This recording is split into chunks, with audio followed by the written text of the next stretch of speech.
Galera, vamos continuar aí com a aula de tramitação para regimento interno da Câmara Municipal de Osasco.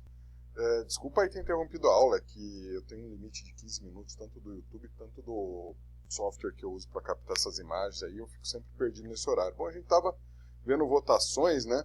Vamos acompanhar comigo, espero que vocês assistam essa aula já na sequência da outra. A votação vai depender do quórum de aprovação de cada proposição, ou seja, se a proposição ela é um projeto de emenda à lei orgânica, ela vai precisar do quórum de 2/3 para na votação ser aprovada. Então, a partir da votação, o projeto ou a proposição, ela tem duas alternativas, ou ele é aprovado,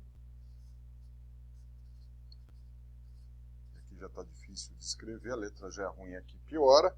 Se ele é aprovado, ele é uma proposição que vai para o arquivo. Se ele não é aprovado, né?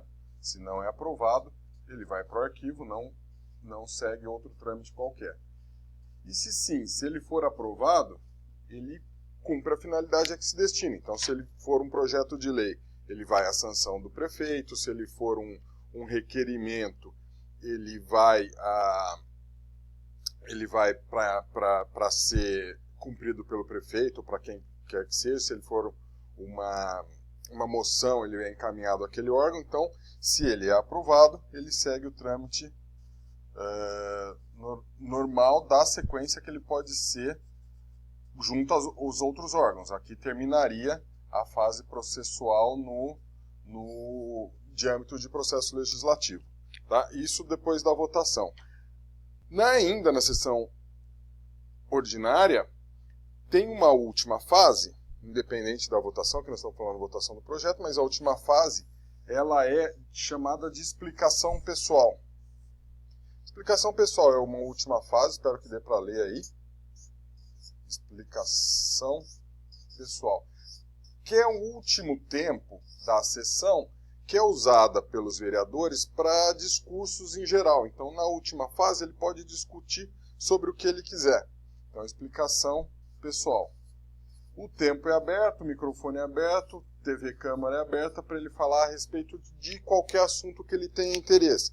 Nessa explicação pessoal, nessa última fase, ela tem que ter 1/3 dos presentes. Então aqui é interessante, a banca sempre pode pedir, quando é número, enumeração, quando é data, quando é prazo, é uma coisa que a banca sempre pode pedir. Então aqui o quórum de instalação, o quórum de vereadores que tem que ter é de 1/3. 1/3 dos presentes? Não, 1/3 dos vereadores. Tem que estar presente 1/3 dos vereadores, para poder ter a explicação pessoal. Se não tiver 1/3 dos vereadores, a sessão é interrompida, acabou a sessão. E ela aqui, cada vereador vai poder fazer um discurso por 15 minutos, por 10 minutos. Então ela é uma sessão para discursos de 10 minutos. E a duração dessa explicação pessoal, ela é o tempo restante para terminar a sessão. Então eu vou explicar para vocês o seguinte: a sessão ordinária ela tem um prazo máximo de 4 horas para acontecer. Então, se ela começa às 3 horas da tarde, às 15 horas, se ela foi gasta todo o período do expediente, 1h30, teve o intervalo regimental de 15 minutos, 1h45, teve a ordem do dia de 1h45, são 3h30. Então sobraria 30 minutos para completar 4 horas. Então uma sessão ordinária ela dura 4 horas. Dura 4 horas. E a explicação pessoal, ela dura o tempo faltante. Então, se essas duas fases tiverem demorado 1 hora cada uma, vão ser 2 horas a explicação pessoal. Então ela dura até o final da sessão. Dura até o final. Na explicação pessoal não são votados os projetos são votados na ordem do dia e no expediente.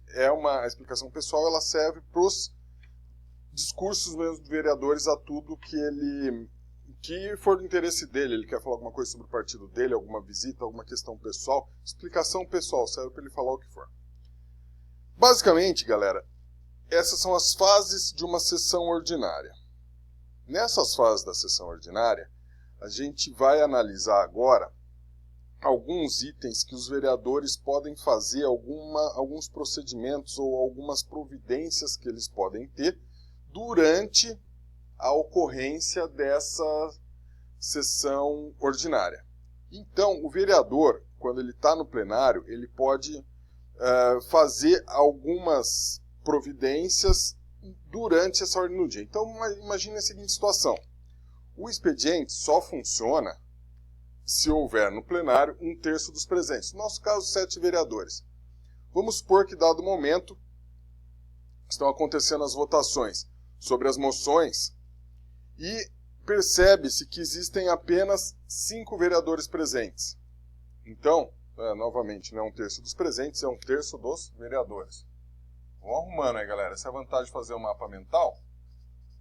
Você vai construindo o seu conhecimento, você vai adaptando o seu conhecimento e colocando mais coisas dentro do seu mapa mental. Pode rabiscar, isso aqui vai ser importante para vocês lembrarem lá na frente essa questão. Mas vamos lá.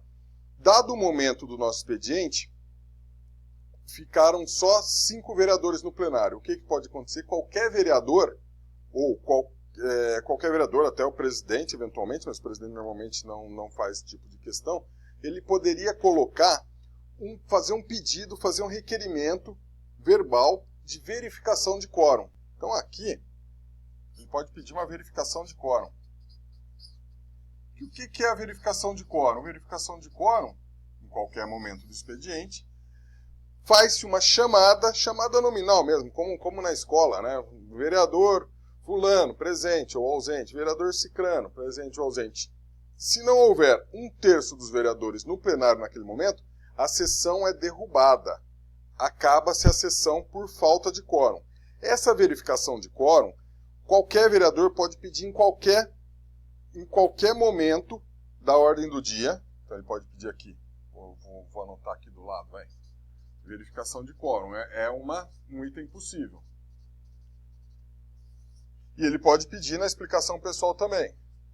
Verificação de quórum. Então isso é, digamos, uma providência que o vereador pode pedir em qualquer fase da sessão. Quando um outro vereador está discursando, seja no expediente, seja na discussão, nos debates aqui, ou seja na explicação pessoal, o vereador pode pedir o à parte. Então, durante uma discussão, então vamos ver, está aqui na discussão, o que são as discussões? São os debates. Discussão é a mesma coisa que debate. Discussão é a fase da sessão ordinária que serve para o debate das questões. Então, está discutindo aqui um requerimento ou está discutindo aqui uma moção, qualquer vereador pode pedir um à parte. O que é um à parte? Não, na verdade não tem crase nenhum, é tudo junto, é à parte. Ele pede um tempo para falar dentro do discurso de um outro vereador. Então, o vereador está lá discursando a favor do prefeito, o vereador contrário ao discurso que ele está fazendo pode pedir uma parte para se manifestar contrário ou se manifestar favorável. Ele pede um tempo dentro do tempo que aquele outro vereador está usando. A gente vai ver na leitura do regimento quanto tempo que é cada questão, quanto tempo que ele pode gastar nessa parte e desde já adianto para vocês que não é obrigatório o vereador que esteja discursando concedeu a parte, ele pode dar ou não a parte se ele quiser. A mesma coisa acontece nessas discussões aqui. Durante as discussões, é possível o vereador pedir a parte. Ele vai se manifestar durante a discussão de um outro vereador sobre determinado assunto. Aqui também, explicação pessoal também é possível a parte.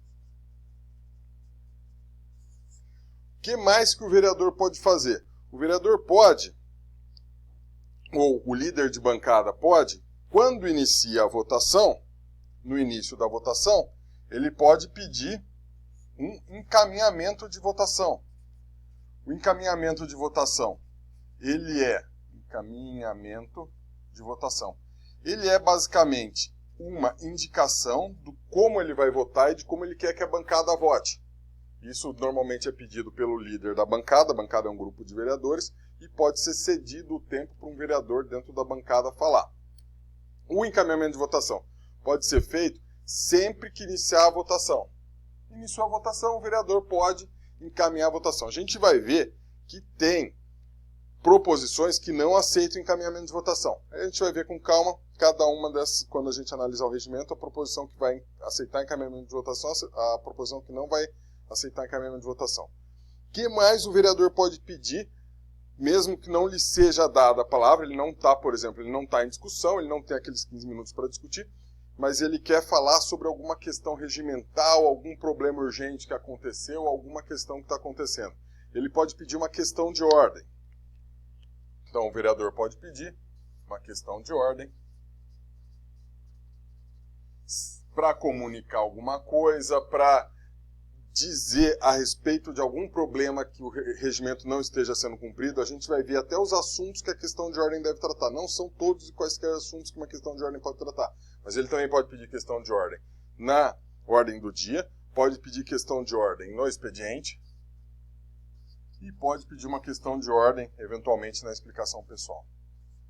Essas manifestações, todos os vereadores podem fazer e elas servem para o andamento da questão e para o debate acontecer. Então, o debate está acontecendo, está se discutindo um eventual projeto de programa de saúde no município.